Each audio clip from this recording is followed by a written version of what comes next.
আল্লাহ পাক রব্বুল আলামিন কয় জিব্রাইল তাড়াতাড়ি যাও, আমার দোস্ত মেহমান পায় না, খানাও খায় না। তোমরা তিনজন ফেরেশতা মানুষের রূপ ধরে মেহমান সেজে যাও, আমার দোস্তরে খাওয়ানি লাগবো। সুবহানাল্লাহ, জোরে কোন। ফেরেশতা তিনজন মানুষের সুরত ধরে আইছেন ইব্রাহিম নবীর বাড়িতে। নবী ইব্রাহিম পয়গম্বর মেহমান পায়া বড় খুশি, মেহমান পায়া বড় খুশি। তিনি বাড়িতে নিয়ে আসলেন দইরা। 3 দিন পরে আজকে খানা খাইবেন মেহমান পাওয়ার কারণে। আল্লাহু আকবার, জোরে কও। 3 দিন পরে তিনি খানা খাইতেছেন। এইবার খানা নিয়ে বসছেন, খানা নিয়ে বসছেন, ফেরেশতারাও বসছেন, আল্লাহর খলিলও বসছেন। নবীজির কাছে একজন অভাবে এসে সওয়াল করলো। আল্লাহর নবী বলেন, তোমাকে কিছু সাহায্য দিয়ে পাঠিয়ে দিলেই তো হবে না, যাও যাও যাও আমার মেয়ের ঘরে যাও। রাসূলকে 2 কথা কোন নাই, মিয়া মাফ করো, মাফ করো, এখন আমার কাছে নাই, আমার কাছে নাই। এই কথা কইও বিদায় তো আমরা দিই। আসলে যদি নাই না থাকে আমি কইতে পারি ভাই আমার কাছে নাই, মাফ করো। কিন্তু আল্লাহ রসুলের আখলাক ছিল, নবীজি নাই না থাকলেও রসুল তার একটা ব্যবস্থা করে দিতে পারে। আল্লাহর নবী বলেন, যাও আমার মেয়ের ঘরে যাও, ফাতেমার ঘর যায় কইও আমি তার আব্বা মুহাম্মাদুর রাসূলুল্লাহ তোমাকে তার কাছে পাঠাইছি, সে যেন তার ঘর থেকে কিছু দেয়। ভিক্ষুক কয়, নবী গো আপনি যে আমাকে পাঠাইছেন, আমি যদি আপনার কথা বলি তবু আপনার মেয়ে ফাতেমা হয়তো বিশ্বাস করতে না পারে, এজন্য আপনি যে পাঠাইলেন একটা দলিল দেন, দলিল, একটা দলিল দেন, প্রমাণ দেন। নবী কয়, কি প্রমাণ চাও? ভিক্ষুক কয়, আপনার একজন সাহাবীরে আমার লগে দিয়ে দেন। আল্লাহর নবী বলে, সালমান তুমি যাও, তার লগে তুমি যাও। সালমান ফার্সি এই ভিক্ষুকের লগে তিনি আসলেন। আম্মা নবীর মেয়ে, কলিজার টুকরা মেয়ে খাতুনে জান্নাত ফাতেমা রাদিয়াল্লাহু তাআলা আনহা ওনার দরজার সামনে এসে হাজির। ভিক্ষুক চায় নেই, সালমান ফার্সি রাদিয়াল্লাহু তাআলা আনহু ডাক দিলেন। ডাক দিলে পরে নবীর কলিজার টুকরা বের হলেন। ডাক দিয়ে বলেন, নবীজি ভিক্ষুক পাঠাইলেন, নবীর কাছে দেওয়ার মতো কিছুই ছিল না। নবী বলছেন, তোমাকে কিছু দেওয়ার জন্য ভিক্ষুককে তোমার ঘরে নবী পাঠিয়ে দিয়েছেন। এইবার নবীর কলিজার টুকরা বলে, ওগো আমার বাবার সাহাবী, আমার বাবার ঘরে যখন কিছু থাকে না তখন আমার ঘরেও কিছু থাকে না। আমার আব্বার কাছে যদি কিছু থাকে আমার কাছেও থাকে। আল্লাহু আকবার, জোরে কও। কারণ আমার আব্বা আমাকে ফালায়া বাবা কিছু খায় না, বাবার ঘরে কিছু নাই। আমি ফাতেমার ঘরেও তখন কিছু নাই, আমার ঘরে কিছু থাকলে বাবার ঘরেও থাকে। আল্লাহু আকবার, জোরে কও। আল্লাহ নবী, রহমতের নবী, মায়ার নবী, তিনি তো পাঠাইলেন, এইদিকে তিনি পাঠাইছেন, কিন্তু নবীর কলিজার টুকরা কি করবেন? সাথে সাথে একটা চাদর তিনি বের করলেন। চাদরটা বের করে, দামি একটা রেশমি চাদর, চাদরটা বের করে নবীর সাহাবী সালমান ফার্সি রাদিয়াল্লাহু তাআলা আনহুর হাতে দিয়ে বলেন, এই চাদরটা নেন।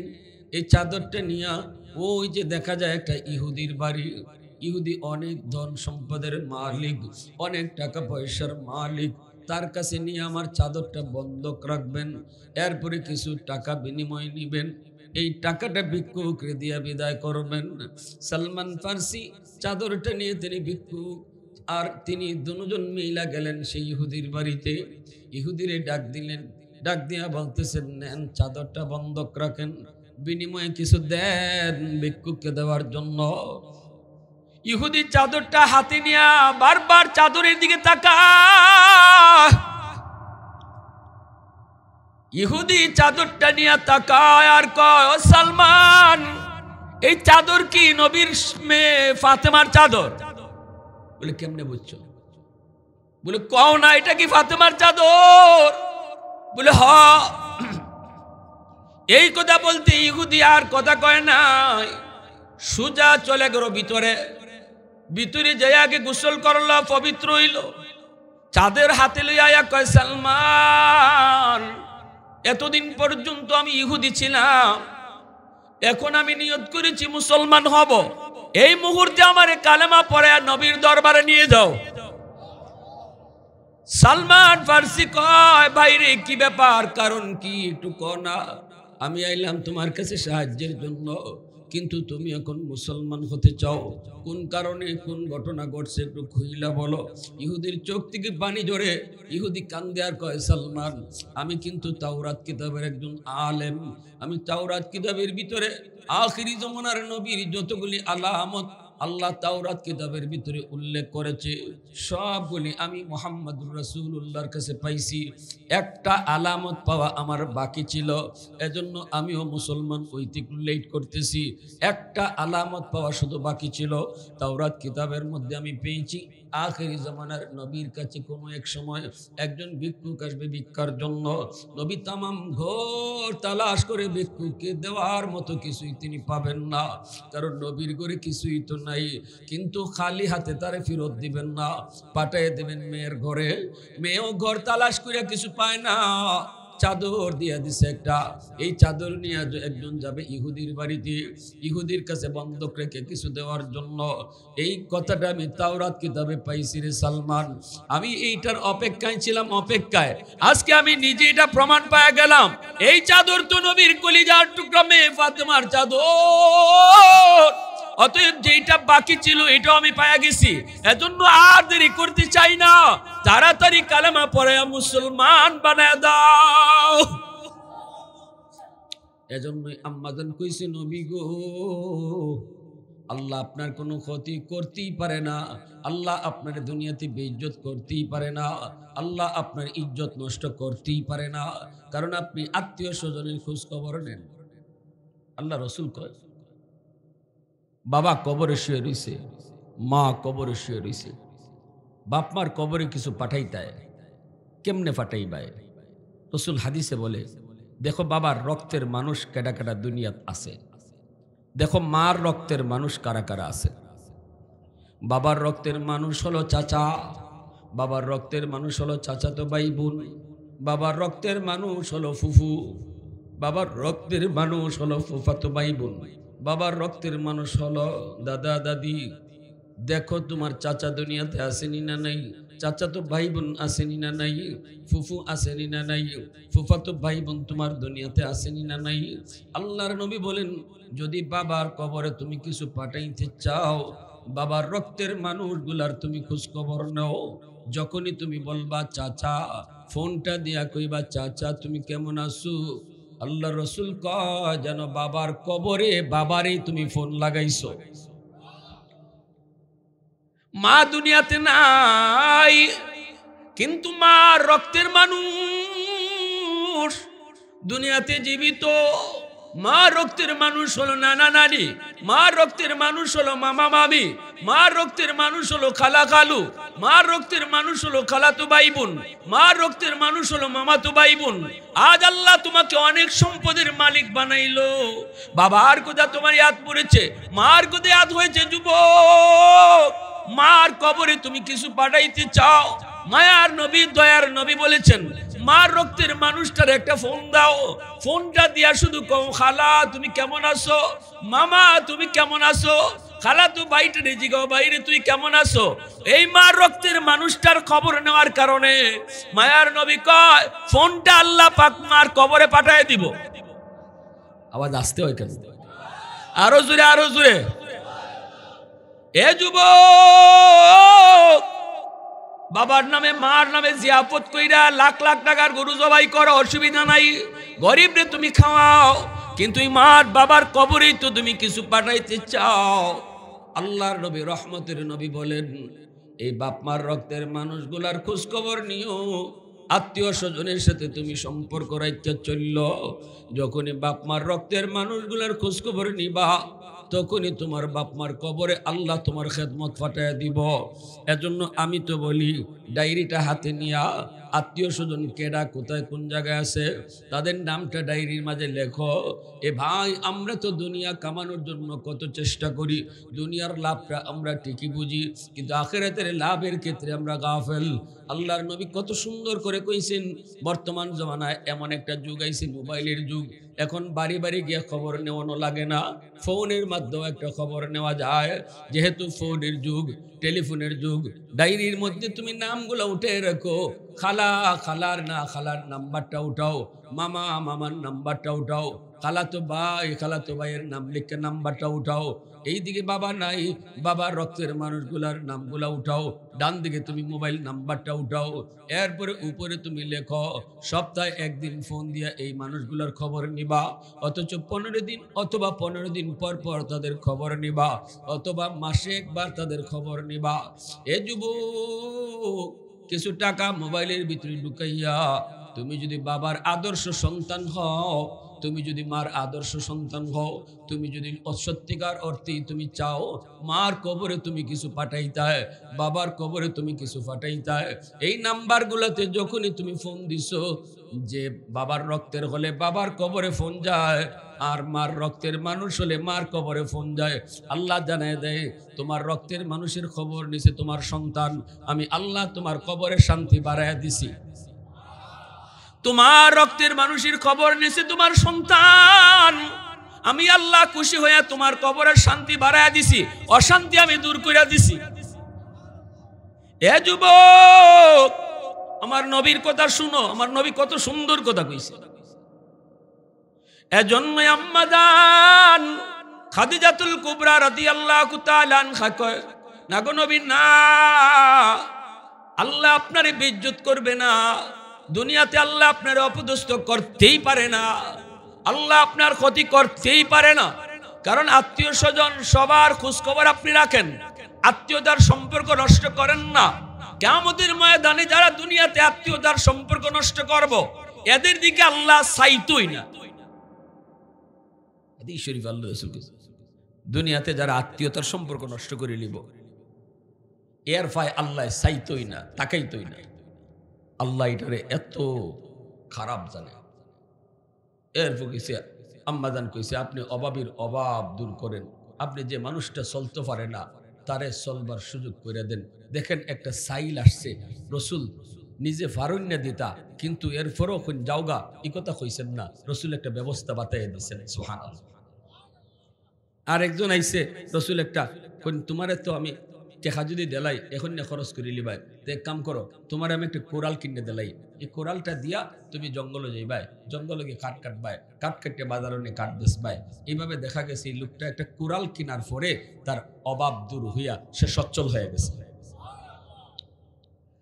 সমাজের 10টা যুবক যদি চায়, সমাজের 10টা যুবক যদি চায় আমাদের একজন অভাবী মানুষ সমাজের মধ্যে একটা ভালো মানুষ, অভাবের মধ্যে ফইরা বউ বাচ্চা নিয়ে বড় কষ্টে আছে, একবার দুইবার সাহায্য করার দরকার নাই, কিছু টাকা একবারে তুললা তার একটা দোকান দেওয়ার ব্যবস্থা করে, একটা সেলাইয়ের মেশিন দিয়া দাও তার বউরে, দেখবা কোনো একটা উপার্জন করার সিস্টেম যদি তারে দেখায় দাও, এটা আমার নবীর বহুত বড় সুন্নাত। একটা ব্যবস্থা দিয়া দাও, একটা রিক্সা কিনে দিয়া লাও, যাও তুমি রিক্সা পাও, 10 জনে মিল্লা 5 জনে মিল্লা সংসারটা চলুক, একটা রিক্সা উসিলায়। মহিলা বিপদ আছে, একটা গাই কিনে দিলাও, সবাই মিল্লা নেও, গাইটার তুমি ফালো, বাছুর দুধ দিব, দুধ বিচ্ছা দেখবা একটা সংসার চলে গেছি। আলহামদুলিল্লাহ।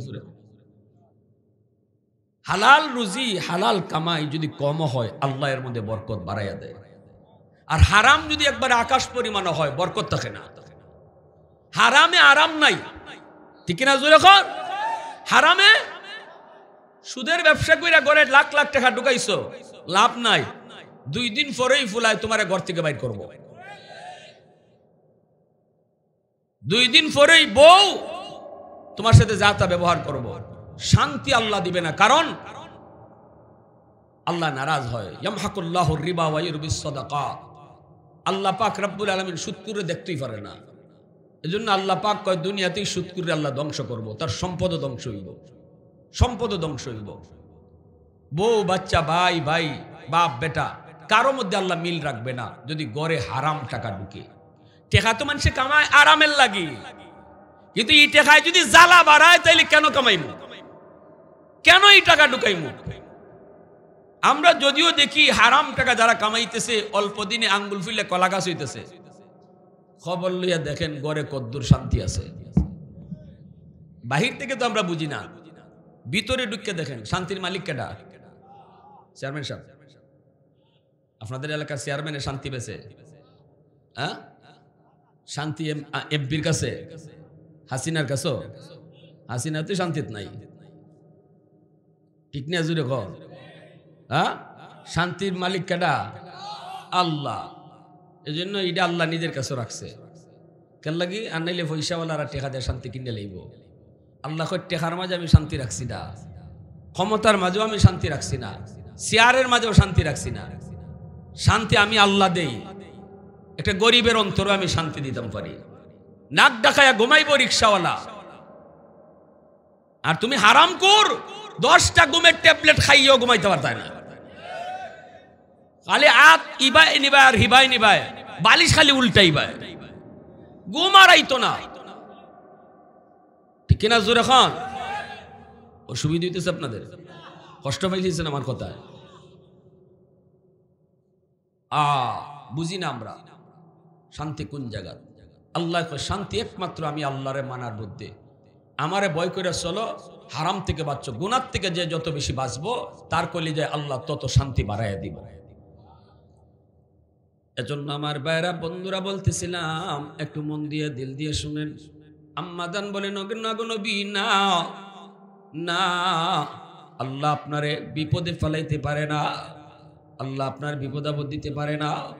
যেই সমাজের ভিতরে যুবকগুলি সমাজের ভালো ভালো কাজ করার উদ্যোগ নেয়, এই যুবকগুলিরও আল্লাহ পাক তার সামনের জীবনে কোনো ঘাটে আটকাইতো না। সামনের জীবনের যতগুলি ঘাটগুলাতে আল্লাহ তারে বেইজ্জত করতো না। কাল্লা লা ইউখজিকাল্লাহু আবাদা। কারণ এই যুবকের জন্য একটা গরিব মানুষের দোয়া আছে, ঠিক না? জোরে কও। কারণ এই গরিবটার, এই যুবকটার জন্য তার আত্মীয় স্বজনের দোয়া আছে। এরপরে আম্মাদান কয়, আপনি মেহমানের মেহমানদারি করেন। কি করেন? মেহমানের মেহমানদারি করেন। মেহমানের মেহমানদারি করা ওয়াজিব। যদি আপনার ঘরে মেহমান আইয়, মেহমানের সাথে আপনি খারাপ আচরণ করতে না। মেহমান যদি আইয়, মেহমানের মেহমানদারি করা কিন্তু ওয়াজিব। দাওয়াত দেওয়া সুন্নত, আইলে পরে তার কদর করা ওয়াজিব। এজন্য আল্লাহ রাসূল সাল্লাল্লাহু আলাইহি ওয়াসাল্লাম বলেন, মান আরাদা আন ইয়াবসুতার রিজকা ফালইউকরিম দাইফা।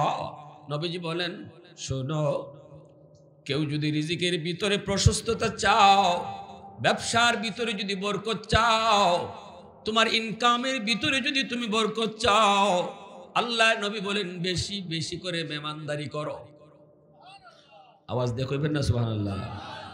ও ভাই, আমি আজকে যা কইতেছি সব কিন্তু আমরা চিন্তা চেতনার উল্টা উল্টা কইল কথাগুলো রসুলের। কোনো সন্দেহ আছে? আমরা দেখি মেহমানে আই আমার ক্ষমায়া যায়। আমার ফ্রিজে গুছ আসিল, গুছ কমাই গেছি গা। মাছটা আসিল, মেহমান আয় মাছ কমা খাইয়ে গেছি গা। এটা আমি আপনি দেখি, কিন্তু আল্লাহ রসুল কয়, আমি রসুল বলতেছি, মেহমানে আইয়া তোমার রিজিক বাড়ায় দেয়া গেছে। এবার আপনারা কোন, আমার দেখা ঠিক না নবীর দেখা ঠিক? আমার দেখা ঠিক না রসুলের দেখা ঠিক? আল্লাহ রসুলে কইতেছেন, আমি দেখতেছি মেহমান তোমার ঘরে আইছে, তোমার রিজিক বাড়ায় দেয়া গেছে। কেমনে আইব রিজিক এটা তুমি বুঝতাই না, আল্লাহ বাউ করে দেব। ঠিক কিনা জোরে এখন?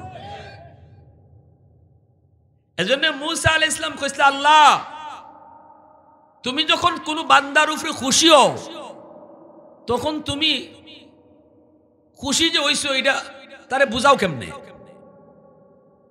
কথা আমার বুঝিনি আপনারা। আমি কিছু কিছু আপনারা বা আমাকে মারতাম পারি, বুঝতে অসুবিধা হয় না তো? মুসা আলাইহিস সালাম কয়, আল্লাহ তুমি তোমার বান্দার উপরে খুশি, এটা বান্দায় বুঝতো কেমনে? আল্লাহ এখন, আমি খুশি হইলে প্রথমে বৃষ্টি দেই, যে এলাকায় বৃষ্টি হইব বুঝবা আমি আল্লাহ এই এলাকার উপরে খুশি আছি। সুবহানাল্লাহ, আসতে কইবেন। মুসা আলাইহিস সালাম কয়, আল্লাহ এর থেকে আরো বেশি যদি খুশি হও তখন কি করো? আল্লাহ এখন এর থেকে বেশি খুশি যখন হই, তখন আমি তার ঘরে মেহমান ফাটাই। সুবহানাল্লাহ, আসতে কইবেন। কথাগুলো মনে রাখেন।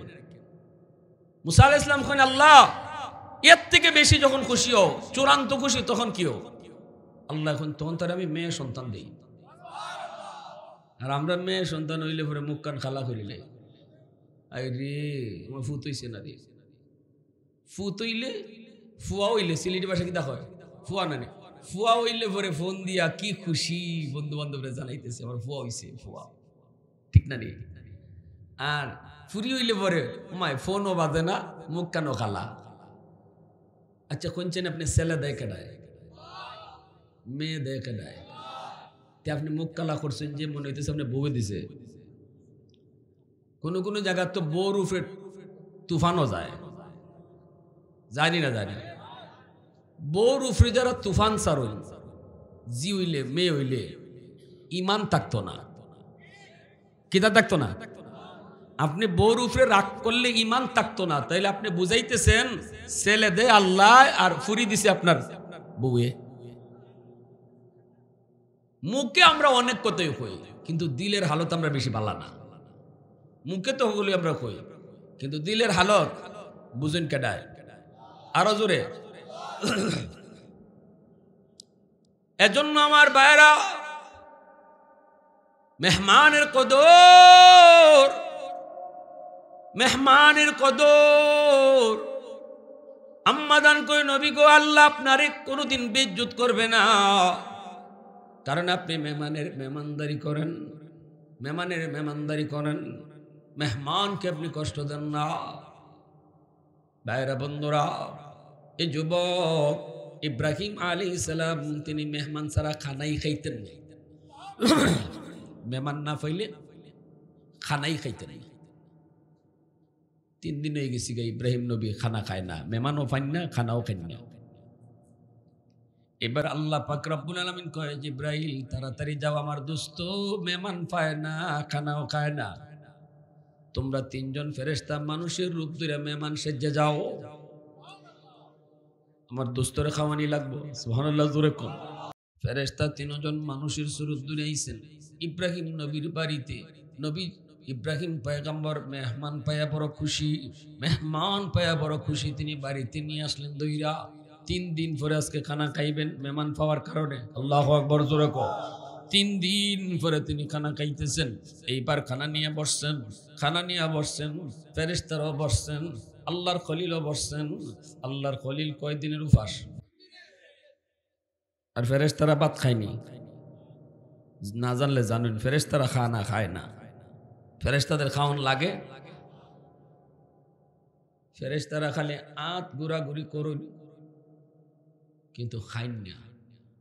আর আল্লাহর খলিল ইব্রাহিম পেটের ক্ষুধার জ্বালায় এরা খায় না, খায় না এই খবর নাই, খালি খাইতেছেন, খালি কথা কইতেছেন আর খাইতেছেন। কিন্তু এরা যে হাত খালি লাড়ালাড়ি করে, মুখও দেয় না, এটা তিনি লক্ষ্য করছেন না।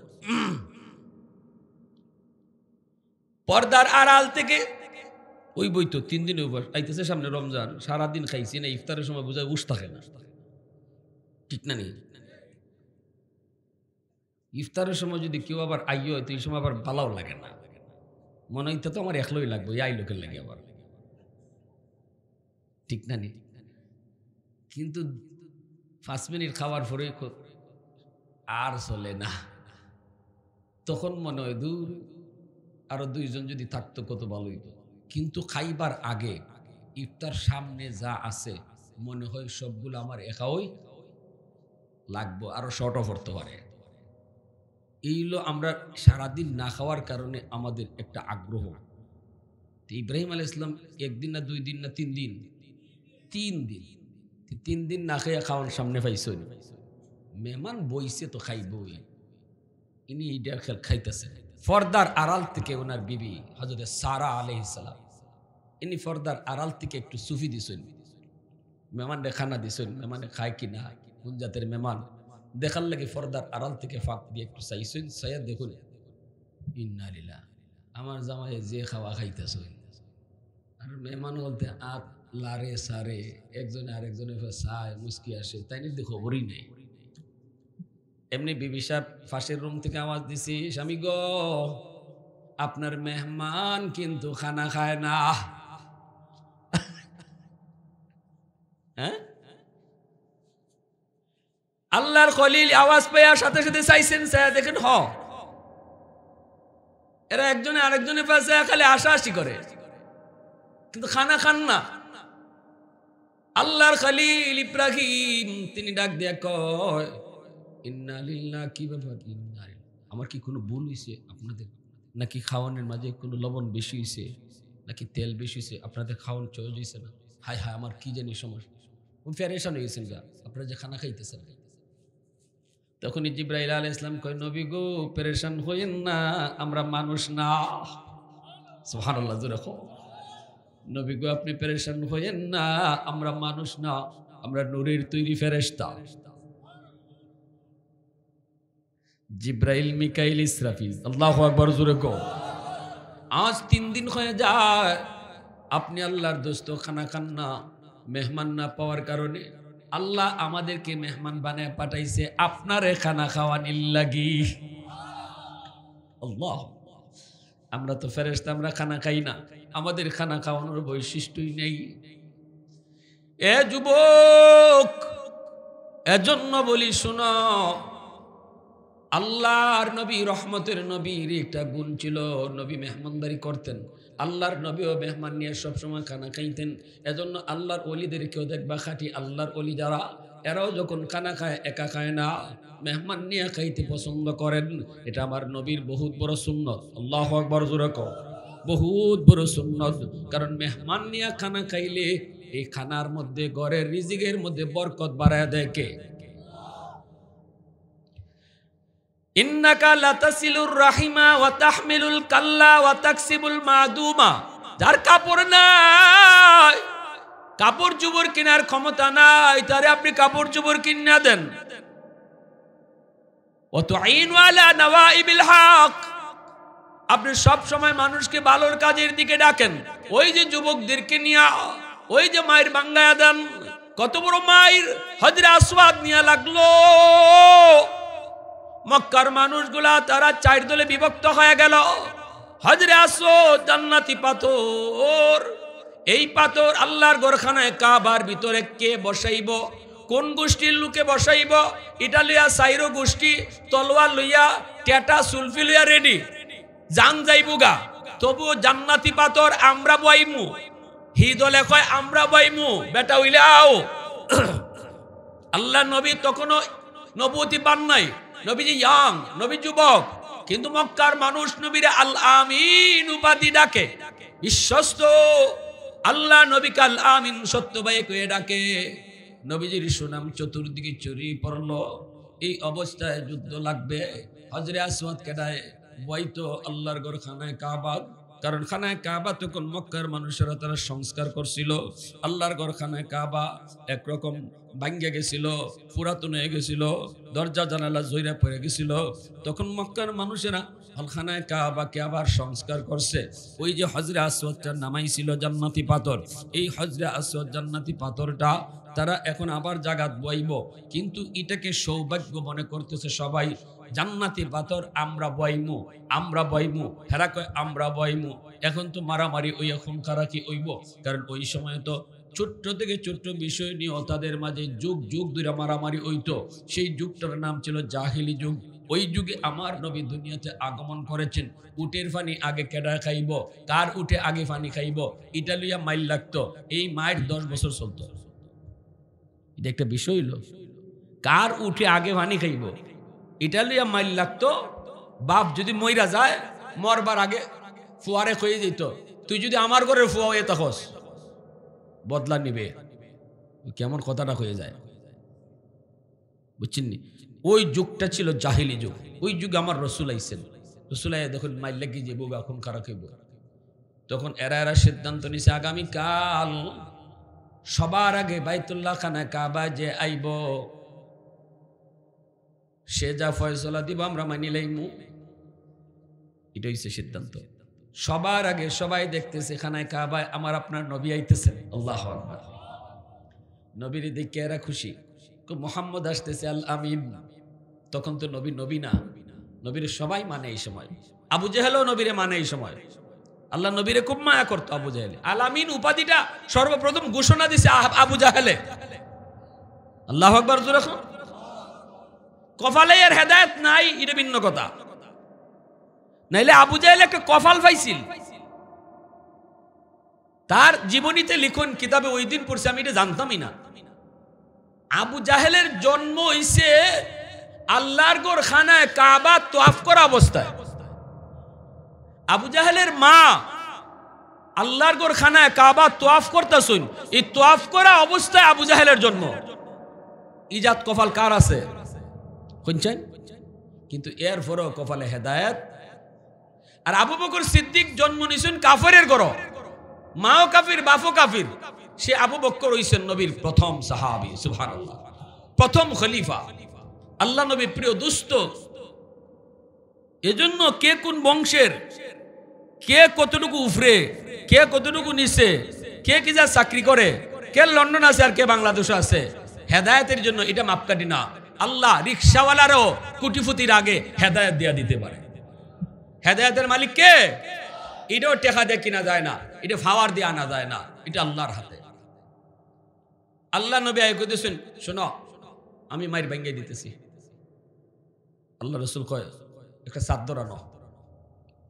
একটা চাদর আনা হইছে। চাদর আন্যা রসুল কোন চাদরের মাঝখানো এই পাত্রটারে রাখো। চাদরের মাঝখানো পাত্রটা রাখা হয়েছে।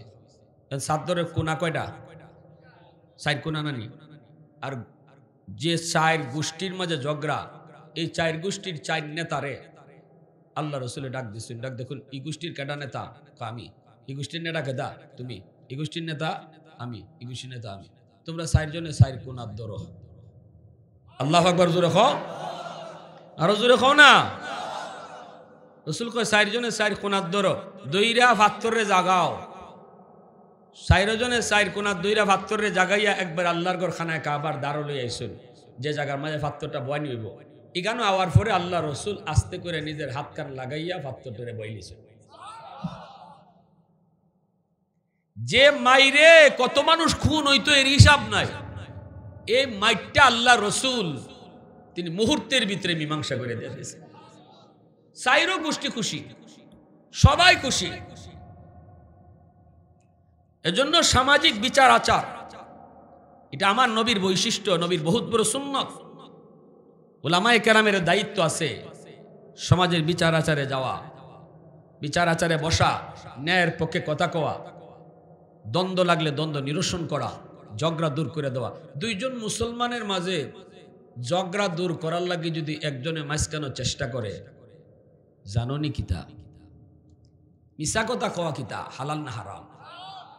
আওয়াজ আসতে গেল লাগে আসুন না কিতা? মিশা কথা কওয়া হারাম। কি জাত হারাম? আল্লাহ নবীর সাহাবী জিগায়, নবী গো মুসলমানে কি জিনা করতে পারে? রসুল এখন ওই যেতে পারে। সাহাবী কোন ইয়া রাসূলুল্লাহ, মুসলমানে কি চুরি করতে পারে? রসুল এখন এটাও ওই যেতে পারে। এরপরে সাহাবী কোন ইয়া রাসূলুল্লাহ, মুসলমানে কি মিশা মারতে পারেনি? রসুল কো অসম্ভব, মুসলমানে মিশা মারতে পারে না। তাহলে মিশা কথাটা জিনার থেকেও বড় কবিরা গুনাহ। যে মিশা কথা মারতে পারে একদম জায়গা থারিয়া, এ দুনিয়ার এমন কোন গুনাহ নাই করতে পারে না। মিশা কথা যে আইসা আইসা কইতে পারে, এ আইসা আইসা গুনাহ করতে পারে। ভালো করে ইয়াদ রাখবা। এজন্যই রসুল কইছে মিথ্যা বলা সব গুনার মা। আমরা তো জাগাত খারইয়া 10টা মিশা কথা মারতে লাই, ঠিক না? অথচ মিশা বলা এত বড় কবিরা গুনাহ। এই মিথ্যা কথা বলাও 3 জায়গাত জায়েজ। কইতাম নি, মনোযোগ আছে আপনারা? মিশা কথা কয় জায়গাত জায়েজ? 3 জায়গায়। খালি জায়েজ না, সওয়াব হইব। 1 নাম্বার, আপনার জান বাঁচানোর জন্য জানে মারি লেব আপনারে একটা মিথ্যা কথা কইলে আপনি বাচ্চা যেতে পারেন। শরীয়তে এখানে আপনার অনুমতি দিছে, অনুমতি। জান বাঁচানোর জন্য একটা মিথ্যা কথা বললে যদি আপনার জান বাঁচে, জানে মেরে লেব, জানে। একটা মিথ্যা কথা বললে যদি জানে বাঁচা থেকে বাঁচতে পারো, অনুমতি আছে। তবে না বলাটা এটা আজিমত, আর বলাটা রুখসত, জায়েজ। কেউ যদি কয় না আমি মরে গেলি গা, মরি যেমুগা, এরপর মিশা কথা কইতাম না, এটা সে সর্বোচ্চ তাকওয়ার উপরে আছে। এই অবস্থা যদি তার মরণ হয়, আল্লাহ তারে এর উত্তম বদলা দিব। উত্তম বদলা আল্লাহ তারে দিব, কিন্তু অনুমতি আছে। 2 নম্বর জায়গা হলো, দুইজন মুসলমান যদি ঝগড়া করে, এই 2 মুসলমানের ঝগড়া মিটাইবার লাগে যদি মাঝখানে তুমি মিছা কথা কও, কেমনে?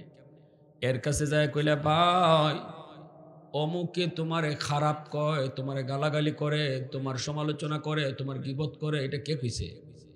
মানুষে কয়, দুর্মিয়া মানুষের কথা রাখো, আমি এখন ওর কাছ থেকে আইলাম, হ্যাঁ তো তোমারে খুব বালা কয়, তোমার মন্দ তো কইল না, তোমার খালি গুণই গাইল, মূলত তুমি হের দ্বারও গেছই না। কথাটা বুঝছেন? দুজনের ভিতরে যে একটা গুসা আসিল, একজনের প্রতি আরেকজন হিংসা আসিল, এটা তুমি মাঝখানে হামাইয়া দুজনে গুসা ভাঙ্গাইতেছ মিশা কথা কইয়া। হাসানি মানুষে দিয়ে আমার কই, হে আমার গালাগালি করে, দৌড়মিয়া আমি নিজে কথা কই আইছি, এখন তোমারে ভালো কইছে, একবারও তোমার মন্দ কইছে না, তোমার সম্পর্কে ভালো কথা কইছে। এই এর কিছু নরম করলো, এদিকে হের কাছে গিয়া কয়, অমুকরে তুমি খারাপ জানো, কে কইছে? কয় মানুষে কয়, আমি নিজে কথা কই আইছি, সে তোমারে ভালো জানে, সে তোমার একটাও মন্দ কথা কয় নাই, ভালো ভালো কথা তোমার শোনাইছে। দুজনের মধ্যে এই যে একটা দূরত্ব ছিল, মিশা কথা কইয়া তুমি যদি 2 জন মুসলমানকে মিলাইয়া দাও, এখানেও মিশা কথা কোয়া খালি জায়েজ না, শরীয়তে তোমারে সওয়াব দিব। আরেকটা মিশা কথা কোয়ার জায়েজ আছে, এই জায়গাটা কোন জায়গা হইতাম না, না ফেস লাগবো, ফেস লাগি যাইব না, তাইলে মাইক বন্ধ করে খবর লাগবে, আর ঘরের ম্যাডামরা শুনিলেই হতো, বিপদ হয়ে গেল। কইতা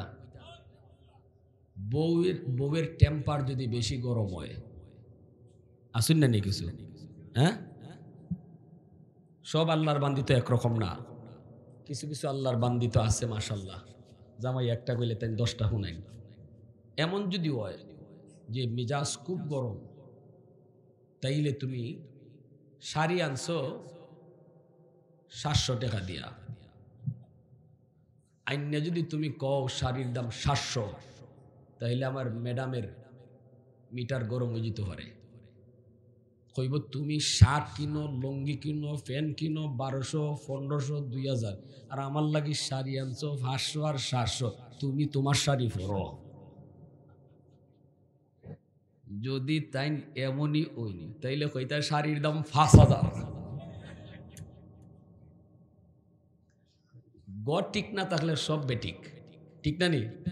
গড় যদি আগুন লাগে তে ই গড় আর শান্তি আয়নি, তখন গড়ের শান্তি ঠিক রাখার লাগে এখানে তুমি একটু মিশা কথা কইয়া কইতায় শাড়ির দাম 2000, শাড়ির দাম 1500, যাতে কইরা তাই মেজাজ গরম না হয়, এটা কইলি তাই কইলে পরে এখানে খোয়াটা যাই আছে। কইসলাম নি এখন যে আমি এই কথাটা কইলাম, এখন তো আপনারা যদি গিয়া কইনো শাড়ির দাম অরিজিনাল দাম 1000, তাও বিশ্বাস করতো না, তবে হুজুর হিকাই গেছে, আসল কথা কইলাম শাড়ির দাম কত, ঠিক না নি? এই যে সমাজের এই যে 2 জন গোষ্ঠীর বা 2 জন মানুষের ঝগড়া, আপনি মাঝখানে হামাইয়া একটু মিশা কথার মিশার আশ্রয় নিয়ে 2 জনে মিলাই দিছেন, এখানে শরীয়তে আপনার মিশা কথা কোয়া জায়েজ দিলাইছে। আল্লাহু আকবার, জোরে কোন। এজন্য আমার ভাইরা, আল্লাহর নবী, রহমতের নবী, সব সময় সমাজের এই সমস্ত ভালো কাজগুলো নবী দেখতেন। এ যুবক, আমি আগেই বলেছি, কোরআন তেলাওয়াত, নফল নামাজ, নফল জিকির, এগুলো আল্লাহ পাকের বন্দিগি, কিন্তু এর চেয়েও বড় বন্দিগি হলো মানুষের উপকারে হাঁটা। মানুষের উপকারের জন্য যদি তুমি পায়ে হাঁটো, সময় দাও, তাহলে এই উপকারটা নফল বন্দিগির চেয়ে বেশি সওয়াব হয়। আম্মাদান খাদিজাতুল কুবরা, মক্কার সবচেয়ে ধনী নারী, আন্তর্জাতিক মানের তিনি একজন ব্যবসায়ী। আমার নবীর তিনি চিফ ম্যানেজার বানাইছেন, নবীজি চিফ ম্যানেজার হইছেন। এইবার আল্লাহর নবীর প্রতি আস্তে আস্তে তিনি দুর্বল হয়ে পড়লেন। কেমনে? কারণ তিনি নিজের চোখে দেখছেন আমার নবীর মাথার উপরে মেঘমালা ছায়া দেয়, আমার নবীর সাপে বাতাস দেয়, আমার নবীর বকরিগুলা বাগে রাখালি করে। আম্মাজান নিজের চোখে দেখছেন।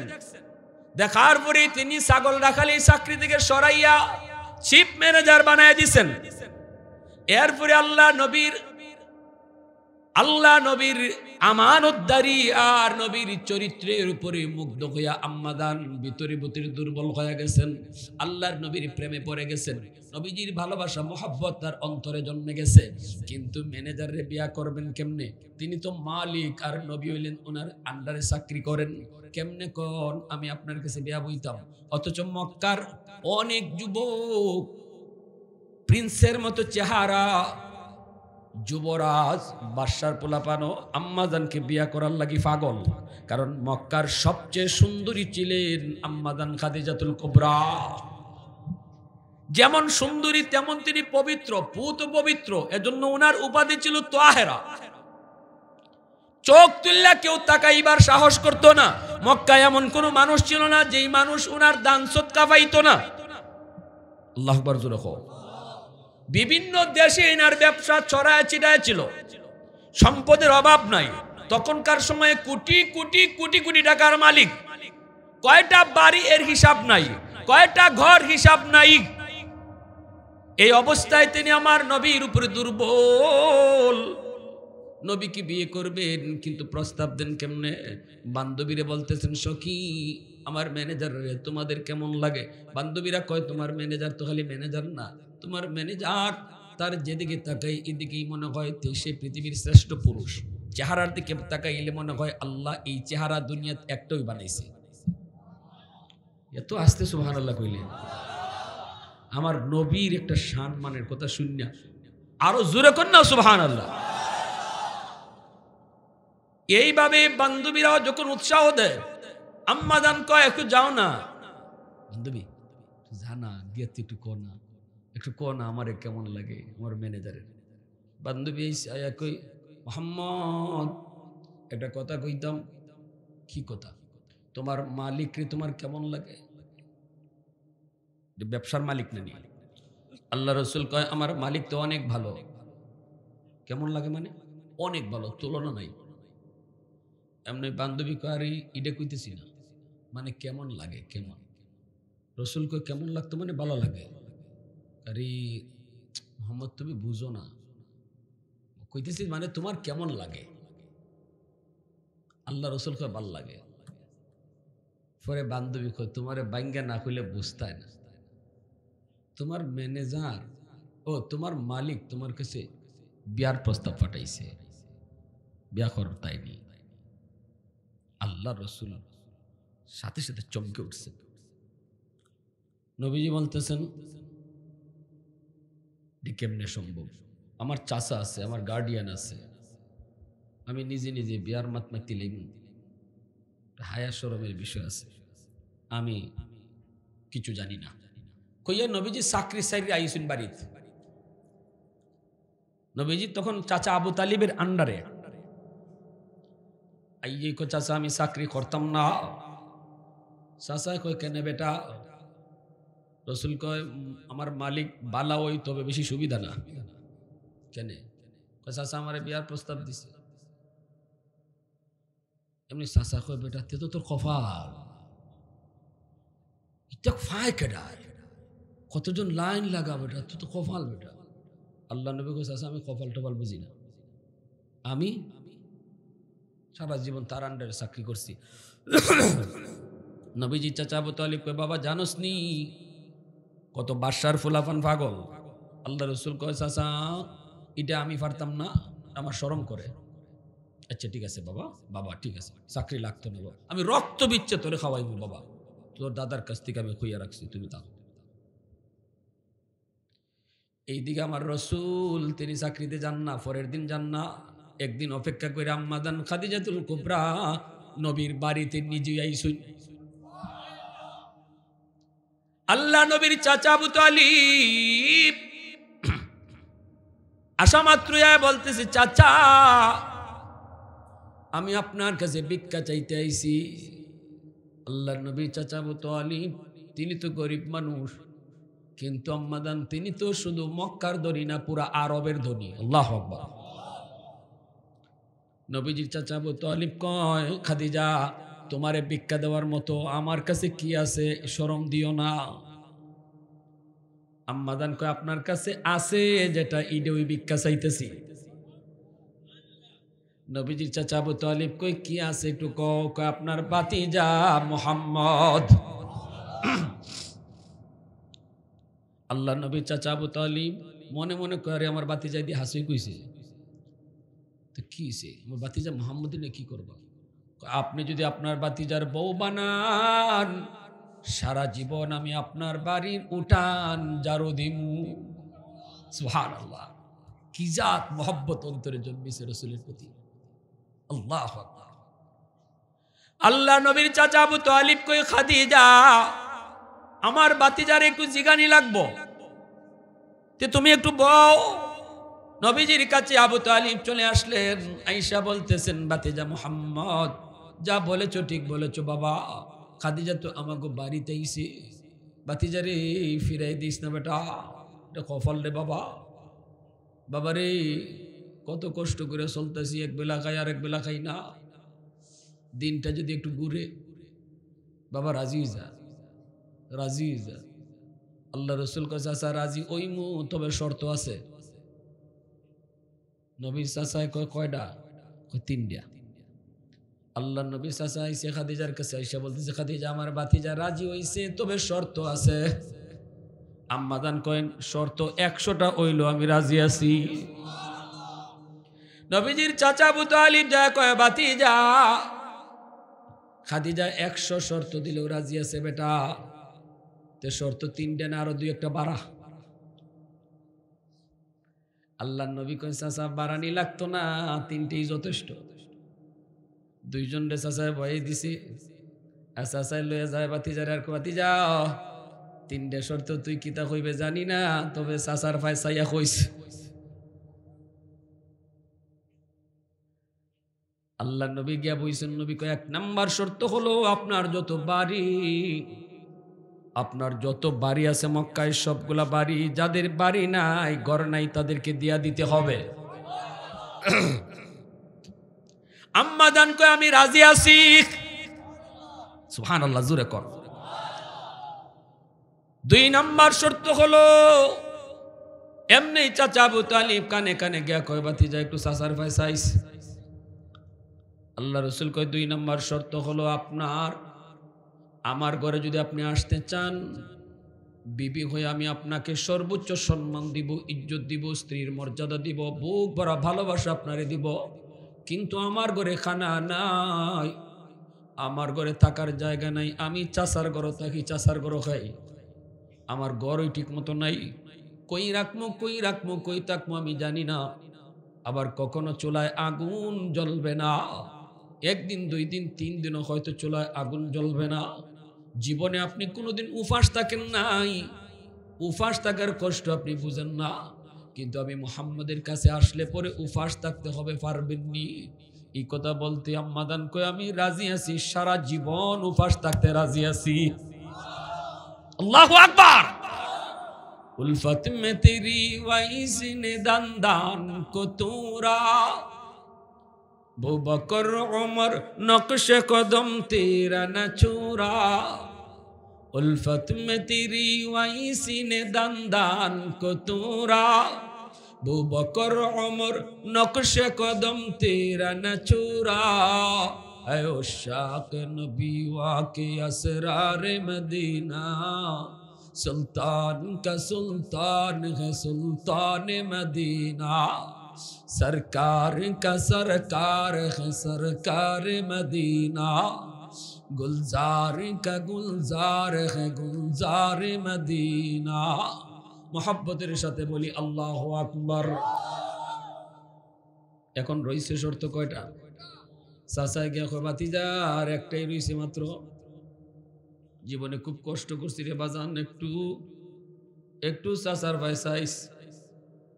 আল্লাহ রসুল 3 নম্বর শর্ত নবী দেয়, আপনার যত সম্পদ হইতে চাচার ভিতরে খুশি হয়েছে, আমার চাচারে দিলাও, এই কথাটা হইলে তুই জায়গা, অথবা আমারে দিলাও, আরে আমি না ফাই বাতি যাই ফাইল তুই তো আমার ওই, কিন্তু যেই কইছে আল্লাহ রসুলকে আপনার যত সম্পদ, চাচার আবু তালিবে কবেটা কইলাম বাবা, আল্লাহ রসুল কয় সব সম্পদ গরিবের ভিতরে বন্টন করে দিতে হবে।